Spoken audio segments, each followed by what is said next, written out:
ഒന്ന് രണ്ട് പേര് വന്നിട്ടുണ്ട്. അപ്പോൾ തുടങ്ങാം. അപ്പം ഇന്ന് PC-യുടെ അറസ്റ്റുമായിട്ട് ബന്ധപ്പെട്ട് പല മാപ്രകളും പലതരത്തിലാണ് റിപ്പോർട്ട് ചെയ്തത്. ചിലർ പറയുന്നു അത് ആവശ്യമുള്ളതായിരുന്നു, ചിലർ അറസ്റ്റ് ചെയ്യാത്തതിന് വേണ്ടിയിട്ടായിരുന്നു. അങ്ങനെ പലരുടെയും പല അഭിപ്രായങ്ങളോട് കൂടിയിട്ടുള്ള പല റിപ്പോർട്ടുകളും നമ്മൾ കണ്ടു. പക്ഷേ ഒരു കാര്യം വാസ്തവത്തിൽ പറയാതിരിക്കാൻ സാധിക്കില്ല. നമ്മുടെ കോടതിയടക്കം, ബഹുമാനപ്പെട്ട കോടതിയടക്കം PC ജോർജിനോട് അന്യായം തന്നെയാണ് കാണിച്ചത് എന്നുള്ള ഉറച്ച എൻ്റെതായ അഭിപ്രായം തന്നെയാണ് എനിക്ക് പറയാനുള്ളത്. കാരണം നമ്മൾ പലപ്പോഴും പറയുന്നത് ന്യായ കോടതികളല്ല, അന്യായ കോടതിയാണ്. അപ്പൊ തീർച്ചയായിട്ടും ഇന്ന് കോടതി വരെ, അതായത് കോടതിക്ക് മുകളിൽ ആരുമില്ല, അല്ലെങ്കിൽ ഹൈക്കോടതി ആണെങ്കിലും ജില്ലാ കോടതി ആണെങ്കിലും സെഷൻസ് കോടതി ആണെങ്കിലും കോടതിക്ക് മുകളിൽ ആരുമില്ല എന്നാണ് നമ്മൾക്കൊക്കെ, അതായത് സാധാരണക്കാരുടെ ആണെങ്കിലും അല്ലാത്തവരുടെ ആണെങ്കിലും എല്ലാ ഏത് അവസ്ഥകൾ നോക്കിയാലും എല്ലാവരുടെയും നമ്മുടെ ഒരു ഇതെന്ത് വിധിന്യായം പ്രഖ്യാപിച്ചാലും അതെല്ലാം കേട്ട് പഞ്ചപുച്ഛമടക്കി അനുസരിക്കേണ്ട ഒരു ഗതികേടാണ് പൊതുജനത്തിന് എന്നാണ് ഞാൻ പറയാ. ബഹുമാനപ്പെട്ട കോടതിയെ അവഹേളിക്കുന്നതോ അല്ലെങ്കിൽ ബഹുമാനിക്കാത്തതോ അല്ല ഞാൻ പറയുന്നത്. ന്യായം അന്യായം അത് രണ്ടും രണ്ടു തരമാണ്. അതില് ന്യായം കാണിച്ചാലും അന്യായം കാണിച്ചാലും നമ്മളൊരു ഇന്ത്യൻ ഭരണഘടന നമുക്ക് തരുന്ന ഒരു സ്വാതന്ത്ര്യം വെച്ചിട്ട് നമുക്കതിൽ പ്രതികരിക്കാനുള്ള അവകാശമുണ്ട്. ആ അവകാശത്തിലാണ് ഞാൻ പറയുന്നത് ഈ കാണിച്ചത്, PC-യോട് കാണിച്ചത് അങ്ങേയറ്റത്തെ നെറികേടായി പോയി, അല്ലെങ്കിൽ ഒരു എന്താ പറയാ അന്യായമായി പോയി. അങ്ങേയറ്റത്തെ അന്യായം തന്നെയാണ്, പറയാതിരിക്കാൻ പറ്റില്ല. കാരണം 19-ാം തീയതി ഹൈക്കോടതിയിൽ ഒരു കേസ് വരുന്നു, നിങ്ങൾ എല്ലാവരും കേട്ട് കാണും. 19-ാം തീയതി ഹൈക്കോടതിയിൽ ഒരു കേസ് വരുന്നുണ്ട്. ആ കേസ് പോക്സോ കേസാണ്, വെറും കേസല്ല. ഈ പോക്സോ കേസ് വന്നിട്ട് ആ മനുഷ്യന് 72 വയസ്സുള്ള ഒരു മനുഷ്യനാണ് പോക്സോ കേസിൽ പ്രതിയായത്. അത് 14 വയസ്സായ ഒരു കുട്ടിയെ പ്രകൃതി വിരുദ്ധ പീഡനം സംതിങ് അങ്ങനെ പറയാനിറക്കുന്ന രീതിയിലുള്ള സംഗതിയാണ്. അതുകൊണ്ട് ഞാൻ അതിനെക്കുറിച്ച് കൂടുതൽ പറയുന്നില്ല. അപ്പോ 72 വയസ്സായ മുഹമ്മദ് അലി എന്ന് പറയുന്നവന്റെ 72 വയസ്സായ മുഹമ്മദ് അലി ഒരു 14 വയസ്സ് ഉള്ള കുട്ടിയെ പീഡിപ്പിച്ചപ്പോ പോക്സോ കേസിൽ അയാള് അകത്തായിട്ട്, ആ കേസും ഈ പറയുന്ന, അതായത് ഒരു ചാനൽ ചർച്ചയിൽ സംസാരിച്ച നമ്മുടെ PC-യുടെ കേസും, PC-ക്ക് 74 വയസ്സെന്നാണ് എൻ്റെ ഒരു അറിവ്.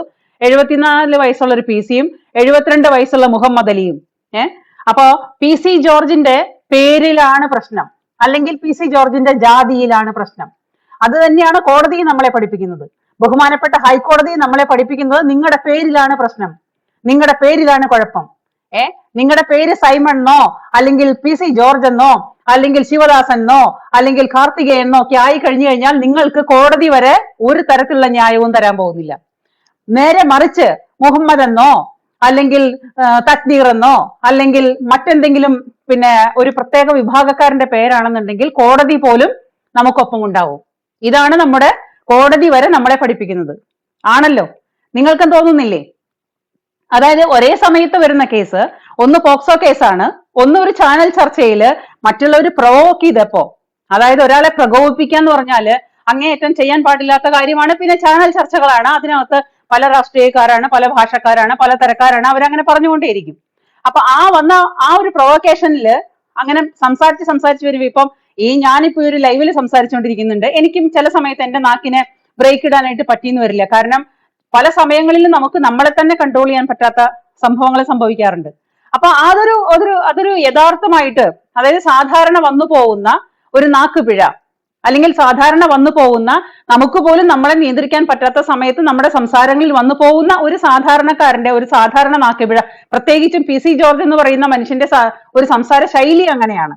അദ്ദേഹത്തിന്റെ സംസാര ശൈലിക്ക് കേസെടുക്കുകയാണെന്നുണ്ടെങ്കിൽ ഈ പറയുന്ന നമ്മുടെ നാട്ടിൽ ചാനൽ ചർച്ചകളിൽ വന്നിരുന്നിട്ട് ഘോരം വായെ വന്നത് വിളിച്ചു പറയുന്ന എത്രയോ മനുഷ്യരുണ്ട് നമ്മുടെ നാട്ടില്. നമ്മുടെ ഈ MM മണി തന്നെ ഇപ്പൊ നാട് ഭരിക്കുന്നുണ്ട്. ഈ MM മണി തന്നെ പറഞ്ഞ എന്താണ്, ഒന്നിനെ കുത്തിയാ കൊന്നത്, ഒന്നിനെ വെട്ടിയാണ് കൊന്നത്, ഒന്നിനെ വെടിവെച്ചാണ് കൊന്നത് എന്ന് പറഞ്ഞിട്ട് ഏതാണ്ട് എലിയെ തല്ലിക്കൊന്ന പോലെ വളരെ ഈസി ആയിട്ട് വന്ന് പറയുന്ന ഒരു ഭാഷ നമ്മൾ കേട്ടതാണ്. അദ്ദേഹത്തിനെ ആരും പിടിച്ച് ജയിലിൽ നിന്നിട്ടില്ല, കാരണം അദ്ദേഹത്തിന്റെ കയ്യിൽ അധികാരങ്ങളുണ്ട്. അപ്പൊ അദ്ദേഹത്തെ ആരും തൊട്ടതുപോലുമില്ല. വേറെ ഏതോ നമ്മുടെ ജിഷ്ണു പ്രണോയിയുടെ കേസില് ആ പെണ്ണുമ്പിള്ളയ്ക്ക് എങ്ങാണ്ട് വാതിലടച്ചിട്ട് അവിടെ അകത്തെങ്ങാണ്ട് മറ്റേ പണിയായിരുന്നു എന്ന് പറഞ്ഞതാണ് നമ്മുടെ ഈ പറയുന്ന MM മണി ആശാൻ. അപ്പോഴും അദ്ദേഹത്തിന് ഒരു ഒരു സ്ത്രീയെ ഇത്രയും അവഹേളിച്ചതിനൊന്നും അദ്ദേഹത്തിന് ഒരു കേസും സംഭവിച്ചില്ല. അപ്പൊ അതുപോലെ നമ്മുടെ നാട്ടിൽ ഒരുപാട് നാക്കുപിഴകൾ സംഭവിക്കുന്ന ഈ അവസരത്തിൽ നമ്മൾ പലതും കാണുന്നുണ്ട്, കേൾക്കുന്നുണ്ട്, എല്ലാം ഉണ്ട്. അപ്പോ 19-ാം തീയതി വന്ന പോക്സോ കേസില്ലാതെ അദ്ദേഹത്തിന് ജാമ്യം കൊടുത്തു. 14 വയസ്സായ കുട്ടിയെ പീഡിപ്പിച്ച മുഹമ്മദ് അലി എന്ന് പറയുന്നവന് ഹൈക്കോടതി ജാമ്യം കൊടുത്തു. പക്ഷേ ചാനൽ ചർച്ചയില് നാക്കുപിഴ കൊണ്ട് അത് അദ്ദേഹത്തിന്റെ ഒരു സ്വഭാവ രീതി അങ്ങനെയാണ്, നാക്കുപിഴ കൊണ്ട് സംഭവിച്ച ഒരു ചെറിയ പാകപ്പിഴയ്ക്ക് ഹൈക്കോടതി ജാമ്യം നിഷേധിച്ചു. ഇനി രാഷ്ട്രീയത്തില് പ്രവർത്തിക്കാൻ പോലും അയോഗ്യനാക്കിക്കൊണ്ടാണ് ഹൈക്കോടതി ഉത്തരവ് പുറപ്പെടുവിച്ചിട്ടുള്ളത്. അപ്പോ അത് ഈ പറയുന്ന പ്രത്യേക മതത്തിൽ ജനിക്കാത്തതിന്റെ കുറവാണെന്ന് ഞാൻ പറയും. ഒരു 56 വയസ്സുള്ള ഒരു സ്ത്രീയാണ് ഞാൻ. ഈ 56 വയസ്സിലുള്ള എക്സ്പീരിയൻസ് വെച്ചിട്ടാണ് ഞാൻ പറയുന്നത്, നമ്മുടെ നാട്ടിൽ ജീവിക്കണം എന്നുണ്ടെങ്കിൽ പ്രത്യേക മതക്കാർക്ക് മാത്രമേ നിവർത്തിയുള്ളൂ, അല്ലാത്തവർക്ക് ഇവിടെ ജീവിക്കാൻ അവകാശമില്ല എന്ന് കോടതി അടക്കം പറഞ്ഞു വെക്കുമ്പോ നമ്മൾ ഇനി എവിടെ പോവേണ്ടതാണ്? ഈ നാട്ടിൽ ജീവിക്കുന്ന ഇത്രയും മനുഷ്യര് ഹിന്ദു സമൂഹത്തിൽപ്പെട്ടവരായാലും മറ്റ് മതത്തിൽപ്പെട്ടവരായാലും ശരി, എല്ലാവരും ഒന്ന് ഇരുത്തി ചിന്തിക്കേണ്ട ഒരു വിഷയമാണിത്. ഒരു പ്രത്യേക മതക്കാർക്ക് ഇപ്പൊ കഴിഞ്ഞ ദിവസം SDPIയുടെ ഒരു റാലി നടക്കുകയുണ്ടായി. അത് വഖഫ് ബോർഡിനെതിരെയല്ല, വഖഫ് ബോർഡിന്റെ നിയമങ്ങളെ മാറ്റി എഴുതാനായിട്ട് കേന്ദ്ര സർക്കാർ നിയമ ഭേദഗതി ബില്ല് പാസ്സാക്കാനായിട്ട് അപ്പൊ ആ നിയമ ഭേദഗതി ബില്ല് വഖഫ് ബോർഡിനെതിരെ നിയമ ഭേദഗതി വരുത്താനുള്ള ബില്ല് പാസ്സാക്കുന്നതിനെതിരെ ഇവിടുത്തെ SDPI ഇവിടെ ജാഥ നടത്തേണ്ടായി. അപ്പോ ഗർഭപാത്രത്തിൽ ഊറിക്കൂടിയ കുഞ്ഞ് തൊട്ട് എന്റെ വാക്കുകൾ ശ്രദ്ധിക്കണം, ഗർഭപാത്രത്തിൽ ഊറിക്കൂടിയ കുഞ്ഞു മുതല് അങ്ങ് അവസാനം വരെ ചാകാനിരിക്കുന്ന കളവൻ വരെ റോഡിലിറങ്ങി, കുട്ടിക്കുഞ്ഞ് ആബാലവൃദ്ധം റോഡിലിറങ്ങിയിട്ടാണ് വഖഫ് ബോർഡിനെതിരെ ഇവിടെ വലിയ വലിയ പ്രകടനങ്ങൾ കാഴ്ചവെച്ചത്. അറബിക്കടലായിരുന്നു, നിങ്ങൾ എല്ലാവരും കണ്ടു കാണും ആ ഒരു ജാഥ. അപ്പൊ അതിലെനിക്ക് പറയാനുള്ളത്, ഈ ചുട്ടു തിന്നുമ്പോ ഞാന് ആ വാക്ക് പഴമൊഴി ഉപയോഗിച്ചു കഴിഞ്ഞാൽ എന്റെ നേരെ കേസ് വരുമെന്ന് എനിക്ക് അറിയാൻ പാടില്ല. ചുട്ടു തിന്നുമ്പോ ഒരു പ്രത്യേക വിഭാഗക്കാര് ഒന്നാവും എന്ന് പറയണ കേൾക്കാം. എന്ന് പറഞ്ഞ പോലെ ഈ പറയുന്ന സംഭവത്തിൽ നിങ്ങൾക്ക് എന്താ മനസ്സിലാകുന്നത്? തട്ടിപ്പറയ്ക്കാനായിട്ട് ഉണ്ടാക്കി വെച്ച ബില്ലിന്റെ പേരാണ് വഖഫ് ബോർഡ്. അന്യന്റെ മുതൽ തട്ടിപ്പറച്ച് എന്റേതാക്കാനായിട്ട് ഉണ്ടാക്കിയ ആ നിയമത്തിന്റെ പേരാണ് വഖഫ് ബോർഡ്. മറ്റുള്ളവരുടെ കയ്യിലിരിക്കുന്ന സ്ഥാവര ജംഗമ വസ്തുക്കള് അവര് പൈസ കൊടുത്ത് അധ്വാനിച്ച് മേടിച്ച അവരുടെ സ്വത്തുക്കള് ഈസി ആയിട്ട് തട്ടിപ്പറയ്ക്കാനും കട്ടുമുടിക്കാനും കൈക്കലാക്കാനും ഈസി ആയിട്ട് നമ്മുടെ കോൺഗ്രസ്സുകാർ ഉണ്ടാക്കി കൊടുത്തൊരു ബില്ലാണ് വഖഫ് ബോർഡ്. ആ വഖഫ് ബോർഡിന്റെ നിയമ ഭേദഗതിക്ക് വേണ്ടിയിട്ട് നമ്മുടെ കേന്ദ്ര സർക്കാർ ഒരു നിയമം പാസ്സാക്കാൻ വന്നപ്പോ അതിനെതിരെ ഈ ഗർഭപാത്രത്തിൽ ഊറിക്കൂടിയ കുഞ്ഞടക്കം ഒന്നായി റോഡിലിറങ്ങിയപ്പോ ഈ പറയുന്ന ഈ പ്രത്യേക മതക്കാരന്റെ ലക്ഷ്യം എന്താണ്? അവന്റെ ലക്ഷ്യം എന്താണ്? അവൻ എന്താണ് ഉദ്ദേശിക്കുന്നത്? അല്ലെങ്കിൽ അത് ആർക്കെങ്കിലും അതൊരു അന്യായമായിട്ട് തോന്നിയോ? നിങ്ങളുടെ കയ്യിലുള്ള മുതല് ഞാൻ നാളെ തട്ടിപ്പറക്കാൻ വരുമ്പോ നിങ്ങളങ്ങ് ഒഴിഞ്ഞു തരണം, നിങ്ങളങ്ങ് ഒഴിഞ്ഞു പോകണം, നിങ്ങൾ അതെല്ലാം ഞങ്ങൾക്ക് സമർപ്പിക്കണം, അതെല്ലാം അള്ളാഹുവിന്റെ സ്വത്താണെന്ന് പറയുന്നിടത്ത് എന്ത് ന്യായമാണുള്ളത്? അതായത് ചെയ്തു വെക്കുന്ന കാര്യങ്ങൾ ന്യായമോ അന്യായമോ എന്നല്ല വിഷയം. ഞങ്ങളുടെ കാര്യം വരുമ്പോ ഞങ്ങൾ ഒന്നാണ്, ഞമ്മന്റെ കാര്യം വരുമ്പോ നമ്മൾ ഒന്നാണ്, അവിടെയാണ് കാര്യം. അതാണ് നമ്മൾ മനസ്സിലാക്കേണ്ടത്. നമ്മളെല്ലാവരും നീതിന്യായം വർഗവും മതവും ജാതിയും നോക്കിയിട്ടൊന്നല്ല നീതിന്യായം നമ്മൾ തീരുമാനിക്കുന്നത്. നമുക്ക് എല്ലാവർക്കും ഒരു മനുഷ്യനായി കഴിഞ്ഞാൽ അവനൊരു നീതിന്യായങ്ങൾ അവന്റെ സ്വമേധയ അവന്റെ സ്വബോധത്തിലുണ്ട്, ആണല്ലോ. നിങ്ങളാണെങ്കിലും ഞാനാണെങ്കിലും. അതൊരു അന്യന്റെ മുതൽ തട്ടിപ്പറക്കാനാവുമ്പോൾ ഒരിക്കലും നമ്മളത് മതം നോക്കിയിട്ടല്ല നമ്മൾ തീരുമാനിക്കുന്നത്. അപ്പുറത്തുള്ളവൻ ഏത് മതക്കാരനായാലും ശരി, അവനോട് ന്യായക്കേട് കാണിച്ചു കഴിഞ്ഞാൽ നമ്മൾ പറയും അത് ചെയ്തത് ശരിയായില്ല, അതിന് മതം നോക്കണോ? പക്ഷെ ഇവിടുത്തെ പ്രത്യേക മതക്കാർ അങ്ങനെയല്ല. അപ്പൊ ഞമ്മന്റെ കാര്യം വരുമ്പോ ഞങ്ങൾ എല്ലാവരും ഒന്നാണ്. അപ്പൊ അതേപോലെ തന്നെയാണ് അപ്പൊ ആ കാര്യങ്ങളൊക്കെ ഇതുവരെ വന്നിട്ടുള്ള നമ്മുടെ നാട്ടിൽ നടന്നിട്ടുള്ള ഓരോ കാര്യങ്ങളും ഒത്തുവെച്ച് നോക്കുമ്പോ നമ്മളെല്ലാവരും ഒരു കാര്യം വരുമ്പോൾ അത് ന്യായമാണോ അന്യായമാണോ എന്ന് നോക്കിയല്ല ഒന്നിക്കുന്നത്. ഞമ്മന്റെ കാര്യം വരുമ്പോ നമ്മൾ ഒന്നാണ്, അവിടെയാണ് കാര്യം. അതുകൂടാതെ നമ്മുടെ നാട്ടില് ഇപ്പൊ ഈ പറയുന്ന പോക്സോ കേസിലെ പ്രതിയാണ് മുഹമ്മദ് അലിക്ക് ജാമ്യം കൊടുത്തു. ചാനൽ ചർച്ചയിൽ സംസാരിച്ച നമ്മുടെ PC ജോർജിന് ജാമ്യമില്ല. ആഹാ, കോടതി എന്തൊരു സംഭവമാണിത്. ഇവിടുത്തെ സാധാരണക്കാരൻ വരെ നമ്മുടെ ഹൈക്കോടതിയെ നോക്കി പല്ലിളിച്ച് ചിരിച്ച് പരിഹസിക്കുന്ന ഒരവസ്ഥയിലേക്കല്ലേ ഇത് രണ്ടും വന്നിരിക്കുന്നത്. ഈ നാട്ടിൽ നടക്കുന്നതല്ലേ ഇത് മുഴുവൻ. എന്നെ തൂക്കിക്കൊന്നിട്ട് കാര്യമൊന്നുമില്ല. ഇനിയിപ്പം ചാനൽ ചർച്ചയിൽ ഈ സംഭവം പറഞ്ഞതുകൊണ്ട് PC ജോർജിനെ തൂക്കിക്കൊല്ലാനുള്ള വകുപ്പൊന്നും കോടതിയുടെ കയ്യിലില്ല. ഇതിൽ വേണമെങ്കിൽ ഈ ന്യായാന്യായങ്ങൾ പരിശോധിക്കുമ്പോൾ അന്യായം കാണിക്കാൻ കോടതിക്ക് സാധിക്കും. അത് കോടതിക്ക് പറ്റുന്നത് കോടതി കാണിക്കട്ടെ. പൊതുജനം നോക്കി ചിരിക്കുന്നുണ്ടല്ലോ. പക്ഷെ ഈ പറയുന്ന ഈ തോന്നിവാസങ്ങളുടെ പേരില് ഈ പോക്സോ കേസിലെ പ്രതി മുഹമ്മദ് അലിക്ക് ജാമ്യം കൊടുക്കാം, PC ജോർജിന് ജാമ്യമില്ല എന്നുണ്ടെങ്കിൽ ഇവിടെ നീതിയും ന്യായവും ആര് നടപ്പാക്കും? പൊതുജനം നടപ്പാക്കും. പൊതുജനം നടപ്പാക്കുമ്പോ PC ജോർജിന്റെ ഗ്രാഫ് അങ്ങ് മുകളിലോട്ട് കയറും, ഞമ്മന്റെ ആൾക്കാരുടെ ഗ്രാഫ് അങ്ങ് കീഴോട്ട് പോകും. ഈ ഞമ്മന്റെ ആൾക്കാർ ഇന്ന് കിടന്ന് അടുപ്പൂട്ടി ചർച്ചയിലും മറ്റുള്ള സ്ഥലങ്ങളിലും ഞമ്മന്റെ ആൾക്കാർ കുറെ ജിഹാദികൾക്ക് ഇന്ന് നല്ലോണം കുരുപൊട്ടുന്ന ദിവസമാണ്. പക്ഷെ ജിഹാദികൾക്ക് കുരുപൊട്ടിയിട്ട് ഒരു കാര്യമില്ല. ജിഹാദികൾ ചെയ്യുന്നത് ജിഹാദികൾക്ക് തന്നെ ഭാര്യയായിട്ട് വരാൻ പോവുകയാണ്. അവിടെയാണ് കാര്യം. PC ജോർജിന്റെ ഗ്രാഫ് അങ്ങ് കയറും മുകളിലോട്ട്, അദ്ദേഹത്തിന്റെ ഗ്രാഫ് മുകളിലോട്ട് കയറും. കാരണം ന്യായം അദ്ദേഹത്തിന്റെ പക്ഷത്താണ്. പൊതുജനം, തലയ്ക്കകത്ത് മൂളയുള്ള പൊതുജനം അദ്ദേഹത്തിന്റെ ഭാഗത്ത് നിൽക്കും, അദ്ദേഹത്തിന്റെ കൂടെ ചേരും. കാരണം ഈ നാട്ടിൽ ഒരു പ്രത്യേക മതക്കാർ മാത്രമല്ലല്ലോ ജീവിക്കുന്നത്, സാധാരണക്കാരും ഉണ്ടല്ലോ. അപ്പൊ ആ സാധാരണക്കാരന്റെ ചിന്താഗതിയും സാധാരണക്കാരന്റെ ന്യായാന്യായമായിട്ടുള്ള ചിന്താഗതികളും PC ജോർജിനൊപ്പം ഉണ്ടാവും. ആ പ്രാർത്ഥനകളും PC ജോർജിനൊപ്പം ഉണ്ടാവും. ഈ പറയുന്ന ഞാനടക്കം നമ്മളൊരു സാധാരണ വീട്ടമ്മയാണ്. നമുക്കിതൊക്കെ കാണുമ്പോൾ ഭയങ്കരമായിട്ട് ആശ്ചര്യപ്പെട്ടു പോവാണ്. കാരണം നീതിയും ന്യായവും വിധിക്കേണ്ട മനുഷ്യര് ഇതുപോലെ എന്താ പറയാ ഒരാൾക്ക് കൂടുതലും ഒരാൾക്ക് കുറവും കാണിക്കുന്ന പക്ഷപാതം എന്തുകൊണ്ട് കാണിക്കുന്നു? PC ജോർജും ഒരു ഇന്ത്യൻ പൗരനാണ്. ഈ മുഹമ്മദ് അലി എന്ന് പറയുന്ന പോക്സോ കേസിലെ പ്രതിയും ഒരു ഇന്ത്യൻ പൗരനാണ്. രണ്ടുപേർക്ക് രണ്ടു തരത്തിലുള്ള നീതിയാണ് നടപ്പാക്കിയിട്ടുള്ളത്. അപ്പൊ അധികാരം എന്റെ കയ്യിലുണ്ടെങ്കിൽ എന്തുമാവാം. അധികാരമുണ്ടായാൽ മതി. അതിന് കോടതിയെന്നോ പോലീസ് സ്റ്റേഷനെന്നോ യാതൊന്നും ഭേദമല്ല. സാധാരണക്കാരനാണ് ഇവിടെ ഒരു ഗതിയും പരഗതിയും ഇല്ലാതെ കഷ്ടപ്പെട്ടു പോകുന്നത്. മനസ്സിലാവുന്നുണ്ടോ? ഇനി ഈ കാര്യങ്ങളൊക്കെ മാറ്റിവെച്ചാല് ഇപ്പൊ കഴിഞ്ഞ കുറെ നാളുകളായിട്ട് നമ്മുടെ നാട്ടിൽ നടന്ന മറ്റൊരു ഗംഭീര റാലിയാണ് അരിയും മലരും വാങ്ങിവെച്ചോ, കുന്തിരിക്കവും വാങ്ങിവെച്ചോ, വരുന്നുണ്ടട നിന്റെയൊക്കെ കാലന്മാർ. ഈ കോടതിയെല്ലാം ഇത് കേട്ടതല്ലേ? കോടതിയിൽ പിന്നെ ന്യായവും നീതിയും പിന്നെ പറയാനിരിക്കുന്ന മനുഷ്യര് മുഴുവൻ, വിധിക്കാനിരിക്കുന്നവൻ മുഴുവൻ മനുഷ്യരാണല്ലോ. അല്ലാതെ അവര് പ്രത്യേകമായിട്ട് ദേവലോകത്ത് നിന്ന് ഇറങ്ങി വന്നിട്ടുള്ള മനുഷ്യരൊന്നുമല്ലല്ലോ. നമ്മുടെ ഭൂമിയിൽ ജനിച്ചുണ്ടായി പഠിച്ചുണ്ടായി വിധിയും ന്യായവും നീതിയും പഠിച്ചുണ്ടായ മനുഷ്യരാണ് അവർ. ഈ നമ്മുടെ നാട്ടിൽ നടക്കുന്ന എല്ലാ ചെയ്തികളെ കുറിച്ചും കാണുന്നുണ്ടാവും, കേൾക്കുന്നുണ്ടാവും, അറിയുന്നുണ്ടാവും. ഈ പറയുന്ന കുന്തിരിക്കവും അരിയും മലരും വാങ്ങി വെച്ചോ, നിന്റെയൊക്കെ വരുന്നുണ്ടട നിന്റെയൊക്കെ കാലന്മാരെന്ന് ഇത്രയും ഘോരഘോരം പിന്നെ 10 വയസ്സായ കുട്ടിയടക്കം വിളിച്ചപ്പോഴ് അത് മുഴുവനും ഈ നാട്ടിലുള്ളവർ കേട്ടതല്ലേ? അത് കഴിഞ്ഞിട്ട് വേറൊന്ന് എന്താണ്, കയ്യും വെട്ടും കാലും വെട്ടും, വേണ്ടി വന്ന പിന്നെ നമ്പൂരിപ്പാടിന്റെ പെണ്ണിനും കെട്ടും എന്നൊക്കെ പറഞ്ഞിട്ട് പിന്നെ 21 ഊരിയ കത്തി ഇതുവരെ അറബിക്കടലിൽ എറിഞ്ഞിട്ടില്ല എന്നൊക്കെ പറഞ്ഞിട്ട് ഗംഭീരമായിട്ട് പബ്ലിക്കായിട്ട് ഇതുപോലത്തെ ന്യൂസൻസ് വിളിച്ചിട്ടുള്ള ആൾക്കാർ ഇപ്പോഴും ഒരു പ്രശ്നവും ഇല്ലാതെ നെഞ്ചും വിരിച്ച് നടക്കുന്നുണ്ട് നമ്മുടെ നാട്ടിൽ ഇല്ലേ? തീവ്രവാദികളുടെ ഹമാസിന്റെ തീവ്രവാദികളുടെ നല്ല ഒന്നാന്തരം തീവ്രവാദികളെ ഹമാസോളികളുടെ ഫോട്ടോയും വെച്ചിട്ട് ആനപ്പുറത്ത് എഴുന്നള്ളിച്ച നാടാണ് നമ്മുടെ. അതും നമ്മുടെ നാട്ടിലെ നീതിയായ വീരന്മാരെല്ലാവരും കണ്ടിട്ടുണ്ടാവും. ആർക്കെതിരെയും കേസില്ല. ആരും, നമ്മുടെ പിണറായി വിജയനൊക്കെ ഉറങ്ങുകയാണെന്ന് തോന്നുന്നുണ്ട്. അദ്ദേഹം ഉറങ്ങുവാണോ ഉറക്കം നടിക്കുവാണോ എന്ന് എനിക്കറിയാൻ പാടില്ല. വീരശൂര പരാക്രമിയാണ്. മറ്റേ ഏതൊക്കെയോ വാളിന്റെ ഇടയിൽ കൂടെ നടന്നിട്ടുള്ളവരാണ്. ഈ വാളിന്റെ ഇടയിൽ കൂടെ നടന്നിട്ടുള്ള പിന്നെ ഈ വിജയന് ഈ പറയുന്ന ഹമാസോളികളുടെ ഫോട്ടോ എഴുന്നള്ളിച്ചത് പിന്നെ ആനപ്പുറത്ത് അത് ഇതുവരെ കാണാൻ പറ്റിയില്ല.